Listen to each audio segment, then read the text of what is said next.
우리가 찬양한 이 가사의 내용대로 우리 예수님은 우리를 구원하신 메시아이시요 그리스도가 되십니다. 이 사실을 절대로 잊지 마시기 바랍니다. 이것이 가장 중요한 것입니다. 만약에 우리 예수님의 부활이 없었다면 그리스도가 붙지 않았을 것입니다. 우리를 구원하실 수 없었을 것입니다. 그러나 예수님께서 부활하셨기 때문에 우리를 구원해 주셨고 우리의 참 주인이시요 그리스도가 되어 주신 것입니다. 오늘도 우리가 이러한 부활 신앙을 간직하고 우리 주님 따라서 늘 발걸음 맞춰 승리의 삶을 살아나가는 우리 모두가 되기를 주님의 이름으로 축원합니다. 할렐루야. 우리가 읽은 말씀 시간 요한복음 11장 25절부터 27절까지의 말씀을 갖고 부활의 주님이라는 제목으로 우리 같이 은혜 나누는 시간을 갖도록 하겠습니다. 우리 말씀 제목 한번 따라합니다. 부활의 주님, 부활의 주님. 예수 그리스도의 부활하심, 십자가에 달려 고난 받으시고 물과 피를 다 이 땅에 쏟으시고 돌아가시고 3일 만에 무덤 문을 열고 부활하신 우리 예수 그리스도의 이 부활 사건은 인류 역사상 유례가 없는 최고의 기적이요 그리고 우리를 향하신 한량없는 축복이라고 말할 수가 있겠습니다. 예수 그리스도는 이 기록된 성경에 나와 있는 대로 십자가에 달려서 죽으셔서 죄와 사망의 권세를 깨뜨리고 부활하신 것입니다. 이것은 제가 누누이 말씀드리건대 꾸며낸 이야기도 아니요 상상으로 만들어낸 이야기도 아니요 또 어디 나오는 무슨 사람들이 만들어낸 그런 신화도 아니요 허황된 이야기도 아닌 것입니다. 엄연히 2000여 년 전에 이 땅 가운데에서 일어난 분명한 사건이요 사실인 것입니다. 그러므로 예수 그리스도의 이 부활은 우리 신앙의 핵심이요 생명이라고 할 수가 있습니다. 저는 예수님을 믿습니다. 저는 그리스도인입니다. 말하면서 만약에 이 부활 사건을 쏙 빼놓는다면 이것은 잘못된 신앙, 잘못된 믿음인 것입니다. 만일 예수님이 십자가에 달려 돌아가신 뒤에 그대로 끝났다, 그대로 무덤에 들어가셨다, 그리고 아무런 일도 일어나지 않았다, 부활하시지 않았다면 우리의 믿음은 헛된 것이 되었을 것입니다. 사도 바울도 그렇게 증거했습니다. 우리 주님께서, 우리 예수님께서 부활하시지 않았다면 우리의 믿음은 다 헛것이다. 우리는 지금 모여서 시간 낭비하고 있는 것이다. 그러나 예수 그리스도의 부활이 있기 때문에 죽음의 권세를 뚫고 사망의 권세를 뚫고 살아나셨기 때문에 우리의 믿음은 헛된 것이 아니라는 것입니다. 오늘 우리가 읽은 이 말씀은 예수님께서 죽은 나사로를 다시 살리심으로써 예수님께서 부활과 생명이 되심을 확증하는 사건을 담고 있습니다. 이스라엘의 예루살렘 남동쪽으로 내려가 보면 무엇이 있느냐? 베단이라는 마을이 있습니다. 이 베단이라는 마을에 누가 살고 있느냐?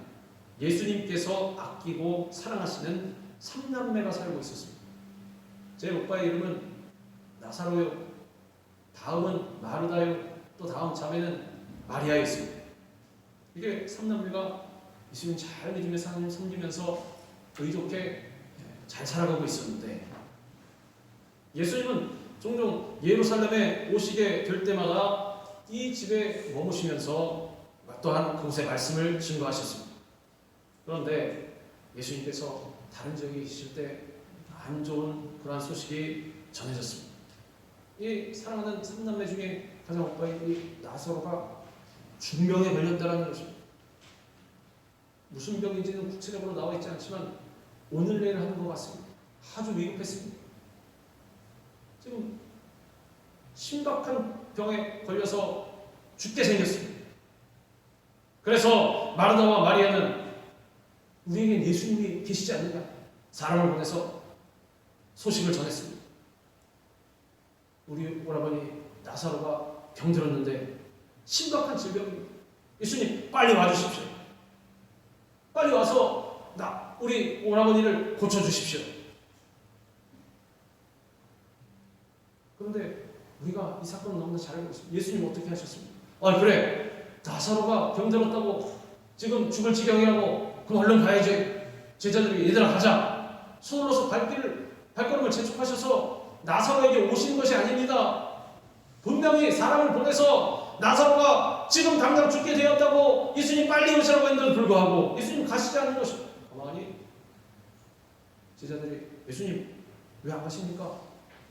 지금 나사로 병들었다고 하지 않습니까? 무슨 감기 걸린 것도 아니고 지금 당장 죽는다고 하지 않습니까? 예수님이 그냥 가만히 말씀 안 하십니다. 잘 들어봐라. 지금 나사로가 병에 걸린 것은 무엇 때문인지, 이것은 바로 하나님의 영광 때문입니다. 하나님의 영광을 나타내기 위해서.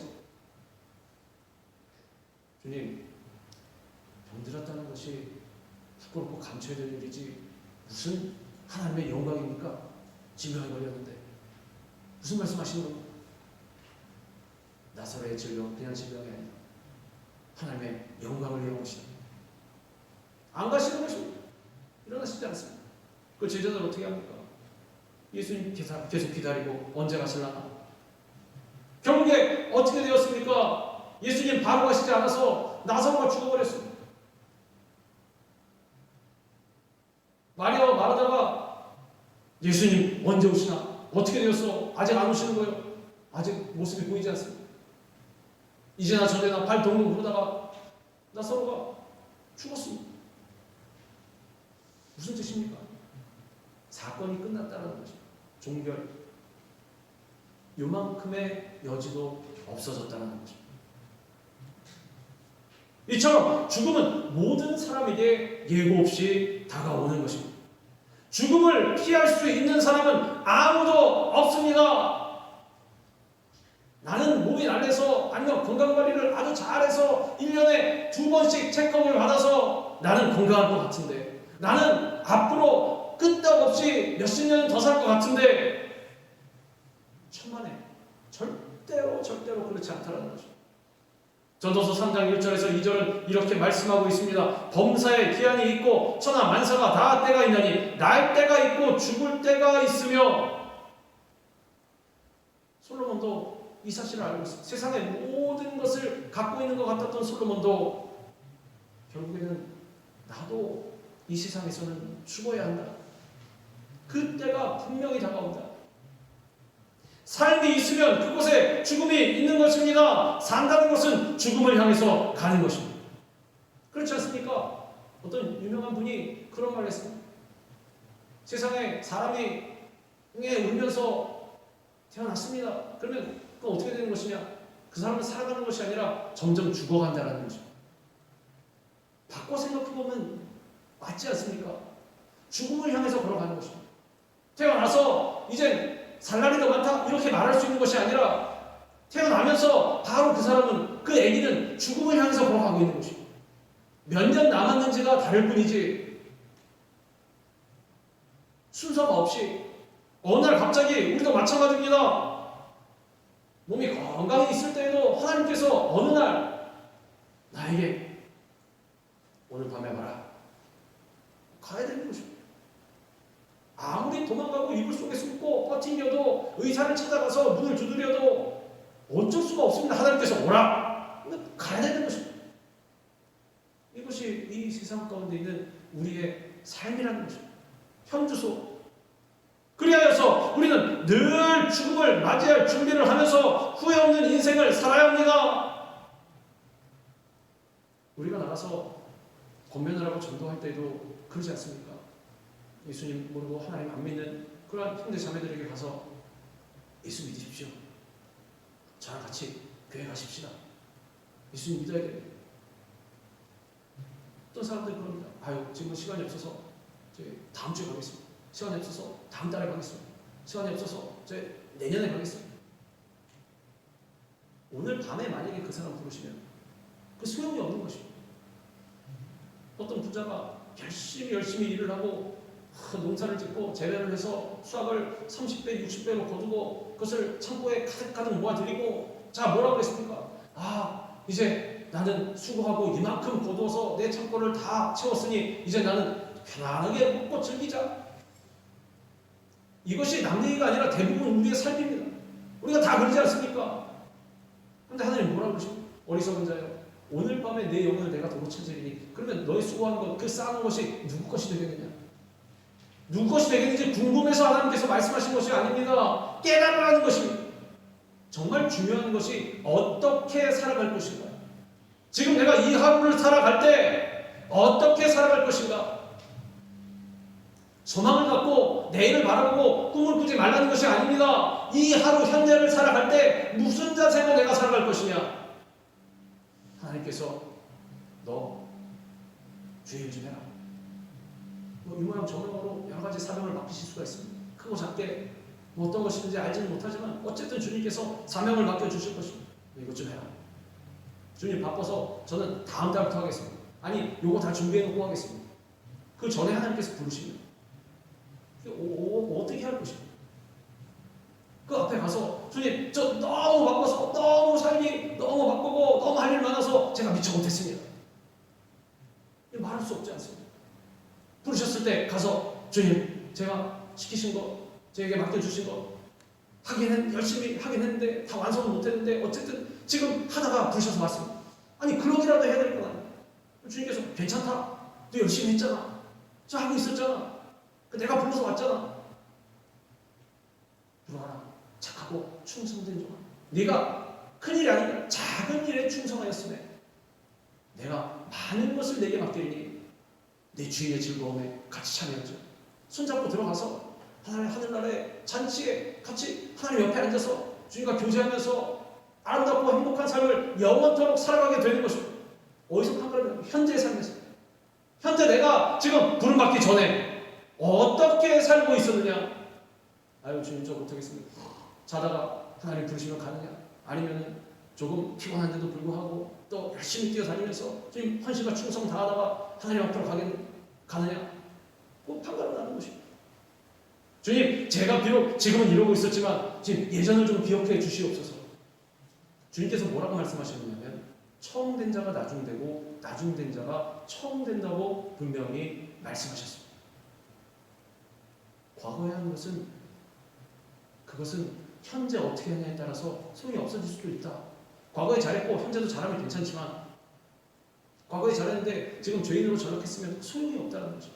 과거에 죄인이었지만 지금 열심히 주님께 회개하고 나와서 주님 섬기고 있었으면 그거는 괜찮다. 그건 1등 도장 꽝 찍어주시고 너 들어와라.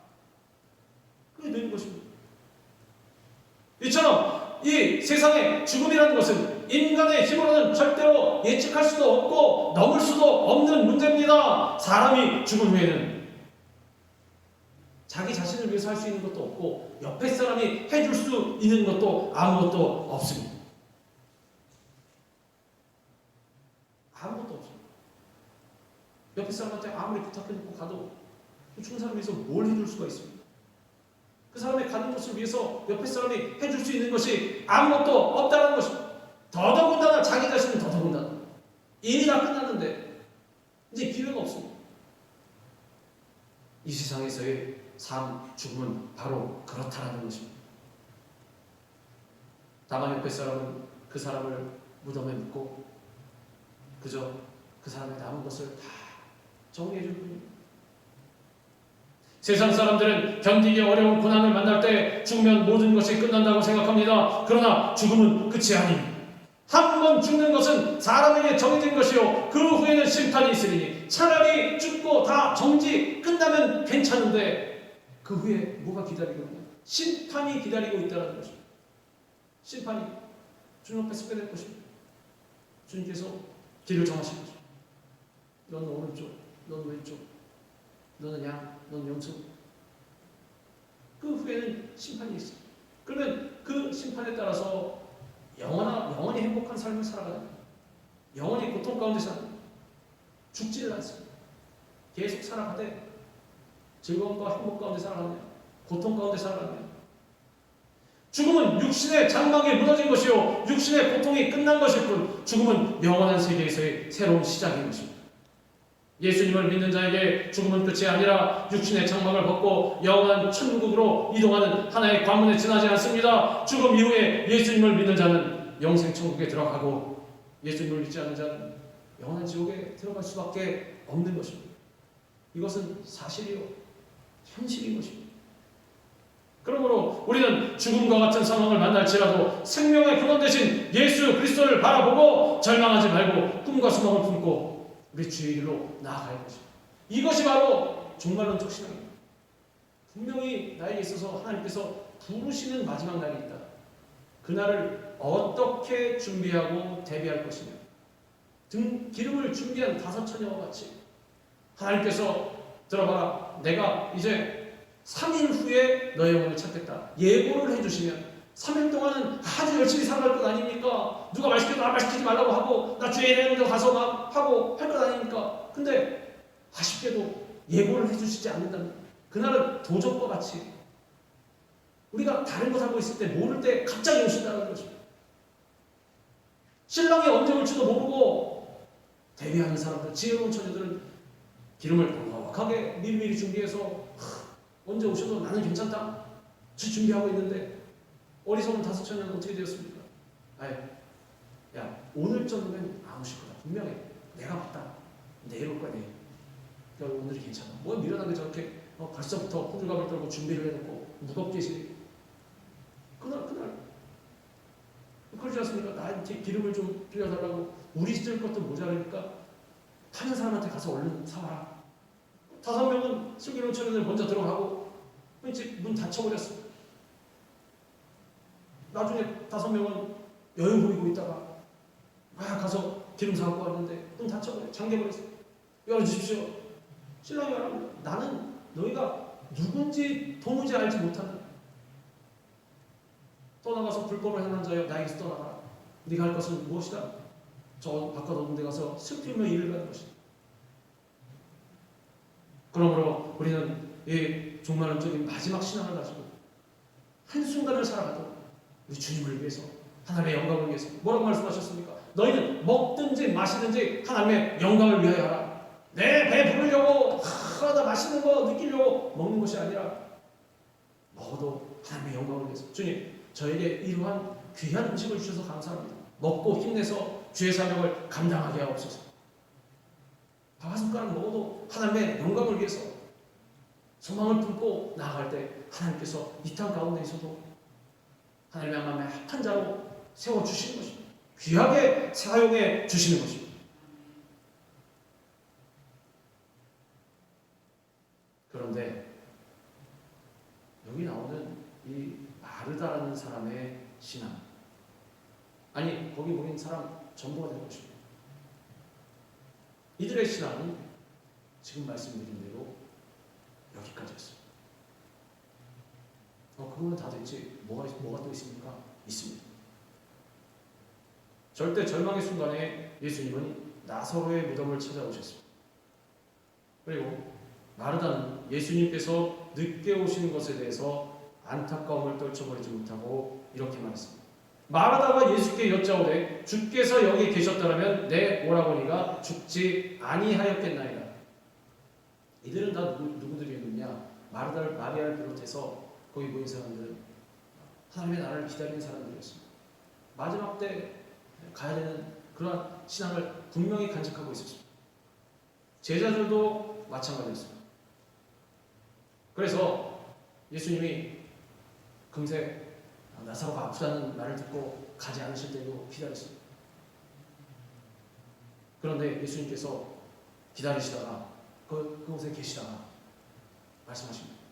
내 친구 나사로가 잔다. 그 제자들이 잔다는 말은 정말 자는 줄 알고 편안히 잠들었으면 낫겠습니다. 예수님이 답답하셔서 말씀해 주신 얘들아, 정말 그 자는 게 아니라 나사로가 죽었다. 주님, 그러면 어떻게 합니까? 그러니까 저희가 진짜 가자고 그러지 않았습니까? 여기까지라는 것입니다. 신앙. 이들의 신앙. 무엇이 문제입니까? 현실적으로 맞지 않습니까? 세상적으로 볼 때는 이것이 맞습니다. 안타까워하는 거. 이미 죽었지 않습니까? 빨리 가서 고쳐줘야 되는데 안 가지 않았습니까? 일부러 안 가지 않았습니까? 그리고 예수님 그냥 당당하게 말씀하시는 모습. 야, 내가 늦게 가서 나사로가 죽었다. 근데 그때 말했지. 나사로의 질병은 하나님의 영광을 위한 것이다. 나사로가 죽었으니 이제 가자. 이게 무슨 말씀인지 도대체.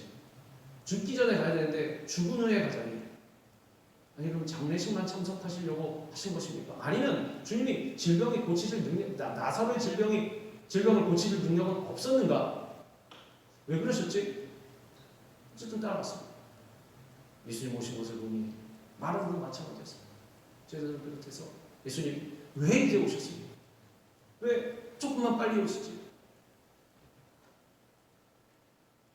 마르다는 예수님께서 병든 자를 치료하실 수 있다는 것을 믿었지만 이 제자들도 마찬가지로 예수님이 병든 자를 치료하시는 것은 믿었지만 아니 세상에 죽은 자까지 살리실 수 있는 능력의 하나님이라는 것은 믿지 못했습니다. 이것이 딱 절반이라는 것입니다. 절반. 부활이 무엇입니까? 예수 그리스도의 부활. 우리가 이 세상의 삶이 끝난 다음에 심판대가 되어서 마지막 날 살아난 그것만을 이야기하는 것이 아닙니다. 우리가 믿고 있는 부활, 예수 그리스도의 부활.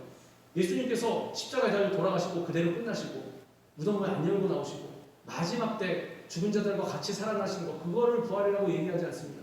무엇을 부활이라고 합니까? 그 당시 현실 가운데에서 무덤문을 열고 살아나오신 것을 부활로 우리가 분명히 고백을 하고 선포를 하는데 우리의 삶 가운데서는 그 부활을 인정하지 않습니다. 그럼 도대체 우리는 무슨 부활을 믿고 있는 것입니까? 무슨 부활? 지금 마르다가 그러지 않습니까? 마르다가 예수님 오셔서 왜 이제 오셨습니까? 예수님께서 걱정하지 마라. 내 오라비가 살아나리라. 근데 마르다가 뭐라고? 네 주님이 살리실 수 있습니다. 이게 아니라 네 주님 당연하지요. 마지막 날 심판 때에 그때 다 부활할 때 그때 살아날 것을 믿습니다. 예수님 입장에서 답답하지 않겠습니까? 분명히 지금 살아난다고 했는데 아니요. 그때는 무슨 뜻입니까? 지금 주님께서 살리시면 못 믿겠습니다. 설마 그 말씀은 아니겠지요. 어떻게 그러실 수가 있겠습니까? 예수님 그것만은 못하실 겁니다. 풀어서 얘기하면 그 뜻입니다. 그러므로 분명히 주님께서 말씀하신 뜻은 은유적인 표현이었을 것입니다. 마지막 때 다 같이 살아날 때, 영적으로 살아날 때 그때 살아날 것이라 말씀하신 것을 그렇게 표현한 것이지요. 그게 아니라는 거죠. 예수께서 이르시되 나는 부활이요 생명이니 나를 믿는 자는 죽어도 살겠고 무릇 살아서 나를 믿는 자는 영원히 죽지 아니하리니 이것을 내가 믿느냐. 죽음의 문제만은 예수님도 어떻게 하실 수 없는 것이라고 그렇게 생각했습니다. 죽음조차 생명으로 현실 가운데에서도 바꾸실 수 있는 분이라는 것을 믿지를 못한 것입니다. 즉 반쪽짜리 신앙. 그렇지 않습니까? 우리도 신앙생활하면서 주님 이 문제를 해결하여 주시옵소서. 주님 사업이 넘어가게 생겼습니다. 해결하여 주시옵소서. 막 부르짖어 기도하는 것까지 좋은데 사업에 망해버렸습니다. 그럼 우리는 그것을 끝났다고 생각합니다. 그것을 우리가 마지노선이라고 얘기를 하는데 끝났다고 생각합니다. 주님 그러면 그렇게 되는 것입니다. 부활신앙이 없는 사람들은 이 현실의 삶 가운데에서도 당당히 부활하신 예수님을 제대로 믿지 못하는 사람들은 주님 왜 내 기도를 안 들어주십니까? 망했지 않습니까? 끝났지 않습니까? 하나님이 끝났다. 그럴 때까지 끝난 것이 아닙니다. 하나님이 살리시면 엎어진 사업도 일어나는 것입니다. 죽은 사람도 벌떡 일어나는 것입니다. 근데 우리는 현실의 삶 가운데 그것만은 못 믿습니다. 그것만. 왜? 너무 똑똑해져서. 너무 과학적이 되어서. 너무 이론적이고 이성적이 되어서. 아주 철학에 절대로 내 삶 가운데에서는 그런 일은 우리 인간의 삶 세계에서는 그런 일은 안 일어나지. 자, 이 성경에 나와 있는 말씀은 다 영적인 표현이야. 그렇게 되거든요. 그러니 신앙생활하는 동안에도 능력이 안 나타납니다. 살아가는 동안 누누이 말씀드리지만 세상 사람과 똑같은 이유가 바로 이런 이유입니다. 옷 입고 걸어다니는 건 똑같은데 어떻게 구별할 수가 있습니까? 나 교회 다닙니다. 그리스도인입니다. 말하기 전엔 구분이 안 갑니다. 행동 문제가 똑같기 때문에. 안 되는 일 갖고 실망은 똑같이 실망하고, 또 엎어지면 엎어졌다고 똑같이 말하고, 입술로부터 시작해서 행동까지 모든 것이 세상 사람과 똑같기 때문에 예수님께서 답답한 거예요. 그게 아니라, 그게 믿음이 아니라, 이 현실의 삶 가운데 있어도 예수님의 부활이 일어난다는 것을, 그 능력이 나타난다는 것을, 그 기적이 나타난다는 것을 믿어야 한다는 것입니다. 예수님은 부활과 생명의 근원이 되십니다. 따라서 예수님을 믿는 사람에겐 죽음 후에도 천국이 예비되어 있기 때문에 영원히 죽지 않습니다. 누구든지 예수님을 믿기만 하면 영생을 얻게 되는 것입니다. 그것까지는 다 합니다. 그런데 중요한 것은 뿐만 아니라 지금 살아가고 있는 이 현재의 삶에서도 예수 그리스도의 부활의 능력이 나타난다는 것입니다. 조건이 있습니다. 믿는 사람들. 지금 현실에서 일어나는 것이 진정한 부활인 것입니다. 솔직히 말씀드려서 아무것도 안 일어나는데 내가 그것을 믿지도 않는데 그냥 말로만 부활이라는 것은 그건 정신승리입니다. 정신승리. 아닌데 기라고 우기는 것은 세상 사람이 보면 다 압니다. 내가 예수님을 증거할 때 예수님은 정말 부활하셨습니다. 부활의 능력이 우리에게 나타납니다. 증거할 때에도 이 사람이 정말 믿고 증거하는지 아니면은 그냥 외운 대로 나는 못 믿으면서 말만 하는지 듣는 사람은 들으면 압니다. 그 희한한 사람 중심 모르는데 사람이 그런 건 들으면 저 사람이 정말 믿고 있는지 안 믿고 있는지. 그러니 전도하는데 능력이 안 나타나는 거죠. 왜? 전하는 사람도 못 믿지 않습니까? 그럼 어떻게 예수를 믿겠습니까? 못 믿지. 자기도 못 믿으면서. 그렇게 되는 거죠. 왜 못 믿습니까? 체험이 없기 때문에. 능력 있는 신앙생활을 못하기 때문에. 믿음이 없기 때문에 체험을 못하는 거죠. 내가 엎어져도 넘어져도 생명의 위험이 다가와도 끝까지 주님 붙들고 주님 믿고 기도하다가 그냥 주님께서 죽여주시옵소서 그러다가 죽겠습니다 라고 말하는 사람은 세상이 대항을 할 수가 없어요. 그런 사람은 이겨낼 수가 없어요. 그런 믿음을 갖고 있는 사람, 그런 믿음을 갖고 있는 사람은 정말 예수님께서 말씀하신 대로 이 사람은 들리가 저 바다로 던지려 하도 던져지는 것입니다. 왜 못합니까? 믿지 못하기 때문에. 그 겨자씨만한 믿음이 없기 때문에 안 되는 것입니다. 예수 그리스도께서는 죄와 사망의 권세를 이기시고 마지막 날 아닌 엄연한 현실에서 부활하신 생명의 창조주가 되시는 것입니다. 그러므로 우리는 오늘 생명의 근원 되신 주님을 만나야 합니다. 부활하신 주님을 만나야 하는 것입니다. 부활절은 그냥 때가 되어서 날짜가 되어서 형식적으로 지켜지는 그런 절기가 아닙니다. 종교적인 관습이 아닙니다. 그러면 쓸데없습니다. 그냥 집에 있는 것이 낫습니다. 집에서 TV 보면서 맛있는 거 먹는 것이 훨씬 유익합니다. 부활절은 그런 날이 아닙니다.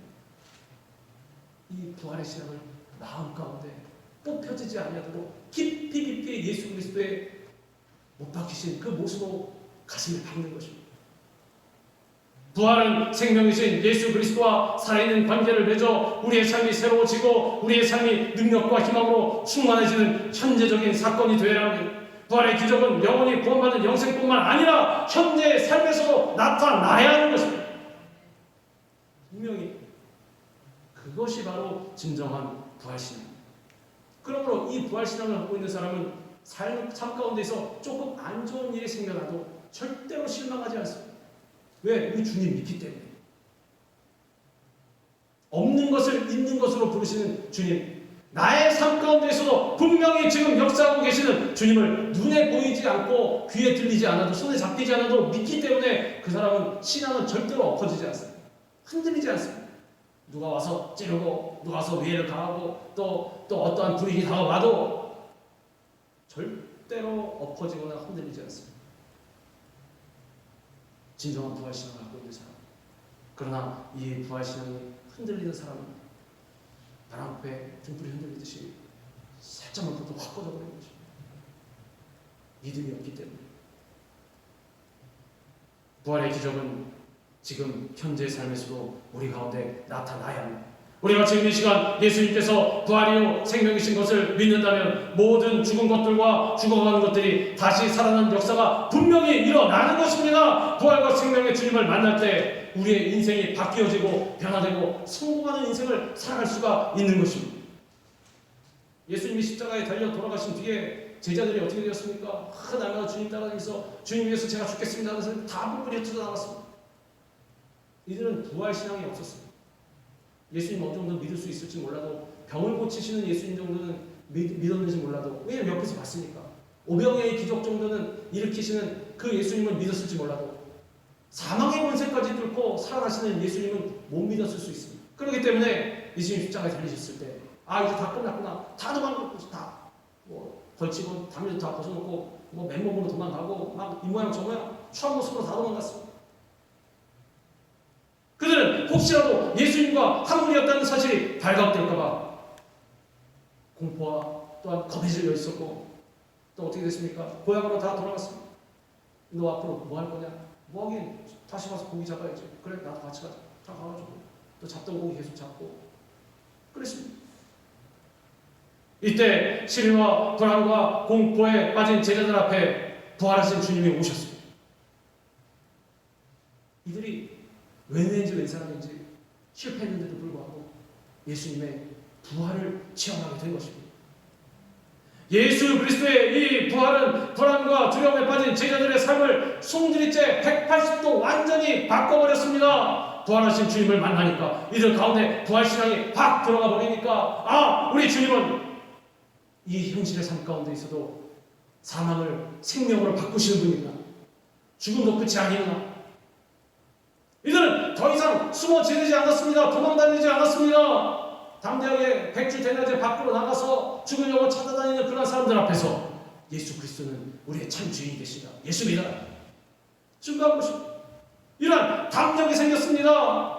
주저앉고 낙심했던 사람들이 일어나 희망을 얻은 것입니다. 두려움에 사로잡혀 후퇴하던 제자들이 어떤 위기도 두려워하지 않고 전진해 나갔습니다. 우리 잘 알다시피 사람이 이렇게 바뀌기가 쉽지가 않습니다. 우리 주변에 그런 사람이 있습니까? 거의 없습니다. 요만큼 바뀔 수 있을지 몰라도 근본적인 성품은 절대로 바뀌지 않습니다. 그만큼 어렵습니다. 사람이 변화되니까. 그런데 제자들이 어땠습니까? 부활신앙이 가슴 가운데 진정한 부활이 들어오니 사람이 완전히 다른 사람으로 바뀌어버린 것입니다.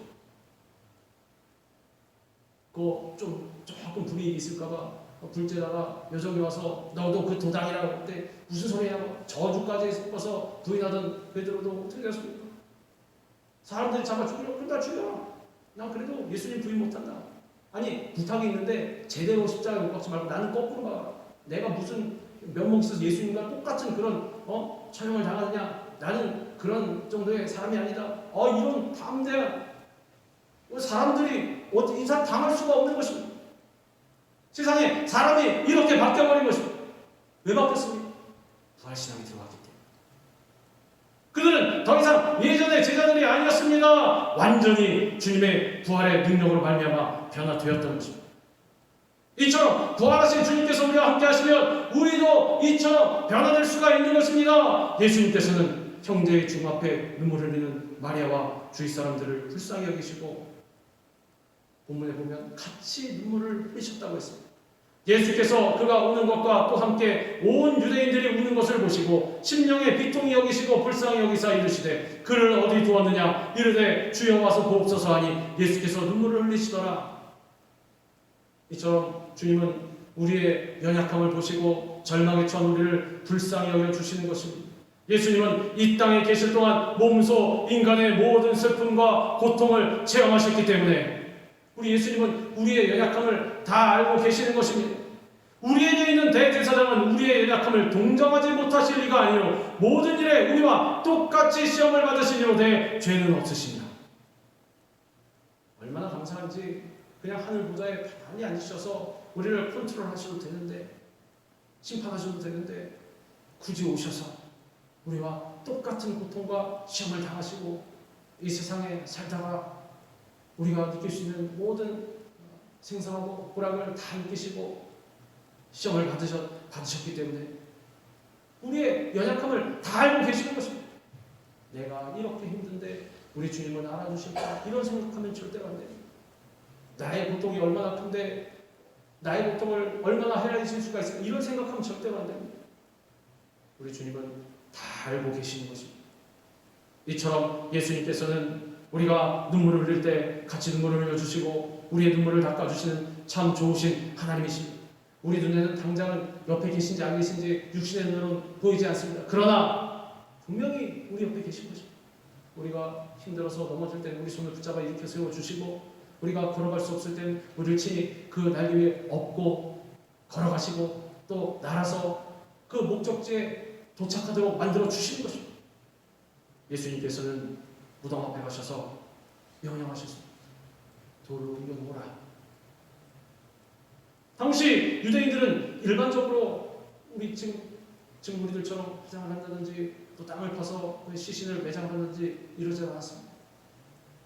굴에 시신을 잘 염해서 넣어놓고 입구를 큰 돌로 막았습니다. 없으면 굴이 없으면 타고 있으면 있는 굴 사용해서 그런 식으로 굴에다가 시신을 넣어놨는데 무덤에 돌을 옮기라는 것은 죽은 자를 살리시는 예수님에 대한 확고한 믿음을 보이라는 것이었습니다. 우리도 해야 할 것이 있습니다. 믿음을 증명해야 합니다. 어떻게 증명합니까? 예수님 말씀하실 때 순종해야 하는 것입니다. 내 생각과 내 관념에 맞지 않을지라도 네 주님 제가 하겠습니다. 섣불 지고 불러 걸어 들어가는 그러한 길일지라도 만약에 우리 예수님께서 정말 말씀하셨다면 가야죠. 주님 가겠습니다. 뭐 돌아볼 것이 무엇이 있습니까? 주님 저희 뒤는 다 주님께 맡깁니다. 저는 주님의 말씀대로 순종합니다. 망하는 길이라도 손해보는 길이라도 나의 손에서 무엇을 빼앗기는 길이라도 손가락질 받는 길이라도 나는 짚을 지고 짊어지고 주님 가라 하면 가겠습니다. 척척척 걸어가는 것입니다.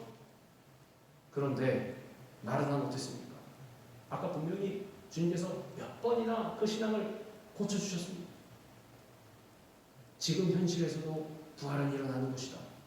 내가 바로 부활의 주입니다. 내 주님 믿습니다. 몇 번이나 해놓고서도 돌을 옮겨놓지 않았습니다. 주님 정말 그러시는 것은 아니지요. 좀 옮겨놓으면 죽은 지 지금 사나흘이 되어서 썩었습니다. 벌써 부패했습니다. 시신이 냄새가 납니다. 부패해서 팔다리가 다 떨어질지도 모릅니다. 또 세포도 다 소멸되고 사라졌습니다. 뭐가 있어야 뭐 만에 하나 살리시더라도 꽤 있을 것 아닙니까? 주님 못 옮겨놓습니다. 나흘이라는 시간은 더 이상 이 시체가 살아날 수망이 없는 절망의 기간입니다. 그런데 마르다는 눈에 보이는 현실에 대해서만 계속해서 이야기하는 것입니다. 우리가 그러지 않습니까? 현실을 똑바로 봐야 된다고, 이성적인 판단을 해야 된다고. 어찌 보면 그것은 믿음과 대치되는 것입니다. 대치되는 것입니다.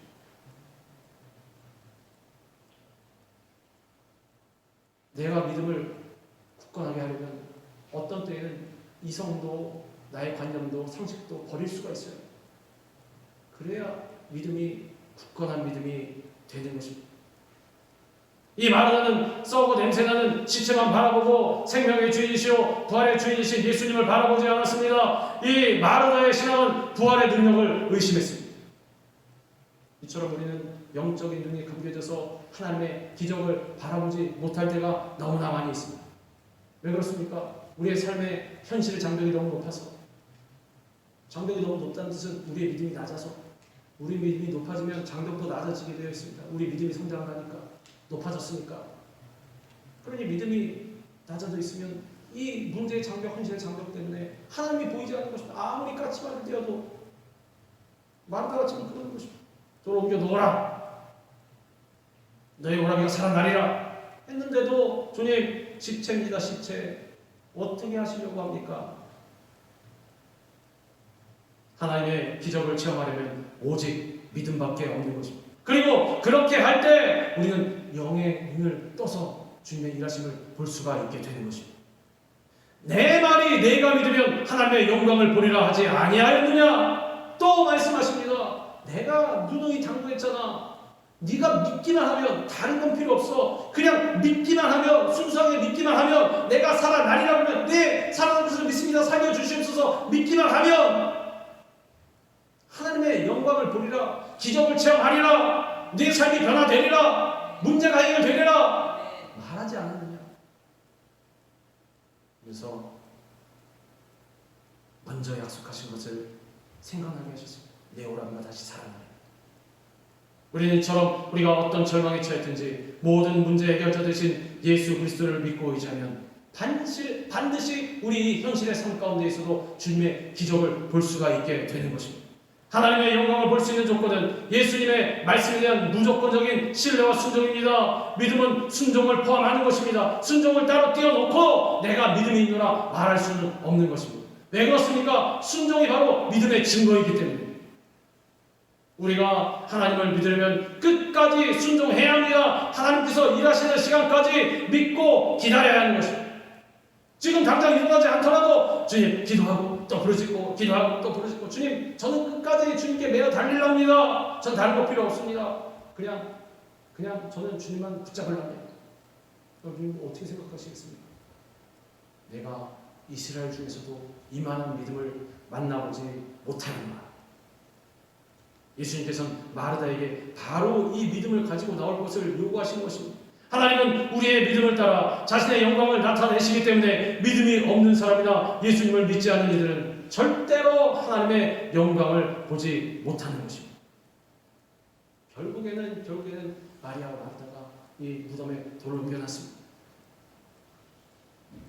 이처럼 우리는 하나님의 영광을 보기 위해서 영적인 눈을 떠서 주님을 바라보고 순종으로 돌을 옮겨놓을 수 있어야 하는 것입니다. 불신앙의 돌을 옮겨놓고 의심의 돌을 옮겨놓고 부정적인 사고의 돌을 옮겨놓고 또 교만과 고집의 돌을 옮겨놓고 이 분노의 돌을 다 이런 것들 탐욕의 돌들을 다 옮겨놔야 합니다. 믿음으로 이것들로 인해서 이거를 옮겨놓음으로 인해서 내가 손해가 난다고 할지라도 옮겨놔야 하는 것입니다. 인간적인 생각으로는 불가능하고 상식에 맞지 않지만 하나님의 말씀을 믿고 의지하고 나아가면 하나님의 역사는 반드시 우리의 현실의 삶 가운데 나타나는 것입니다. 아브라함에게 하나님께서 약속하셨습니다. 너의 허리에서 나온 네 씨앗을 내가 주리라. 네 아들을 주리라 너에게. 그런데 언제 주셨습니까? 25년이 지난 다음에 인간적인 능력과 소망을 포기할 수밖에 없는 시점에야 일하기 시작하신 것입니다. 생각해 보십시오. 예수님께서 바로 오셔서 나사로가 죽자마자 죽기 전에 오셨으면 물론 고치셨을 것이고 죽자마자 고치셨으면 살려내셨으면 사람들이 의심했을 거 아닙니까? 아 저거 분명히 안 죽었을 것이다. 그냥 가수면 상태인데 그거 그냥 칭한 것이다. 썩어서 냄새가 나는 사람을 살려야 사람들이 믿을 것 아닙니까? 아브라함도 마찬가지입니다. 임신할 수 있을 때, 아기를 가질 수 있을 때 주셨으면, 아이 그 때로 그럴 때도 있지. 몇 살에 주셨습니까? 육체가 죽은 사람처럼 된 100살의 아들을 주셨다고 분명히 기록이 되었습니다. 100살에.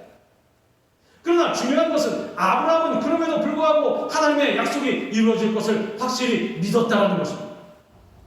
그가 100세나 되어 자기 몸이 죽은 것 같고 사라의 태가 죽은 것 같음을 알고도 믿음이 약하여지지 아니하고 믿음이 없어 하나님의 약속을 의심하지 않고 믿음으로 견고하여져서 하나님께 영광을 돌리며 약속하신 것을 또한 능히 이루실 줄을 확신하였으니 그러므로 그것이 그에게 의로 여겨졌느니라. 이 대목 가운데에서 믿음이 발휘될 만한 대목이 어디 있습니까? 나이나 적습니까? 아니면 해경이가 안 지났습니까? 사람 몇 세였습니까? 다 끝났습니다. 다. 아무리 명이라 그래도 닫혀진 태를 열지는 못합니다. 그럴 수가 없습니다. 왜? 어머니의 몸속에는 태반이라는 것이 있지 않습니까?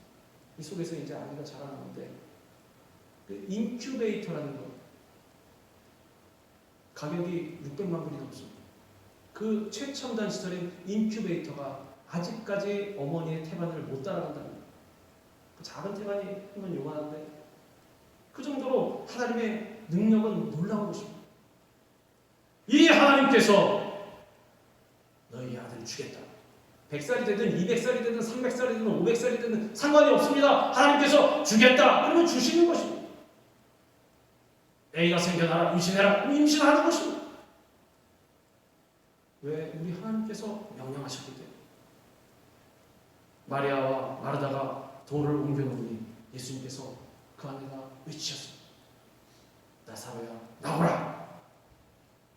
뭐 복잡하게 그럴 것도 없어요. 예수님 말씀 한마디. 이 말씀 백부장이 알고 있었던 것 아닙니까?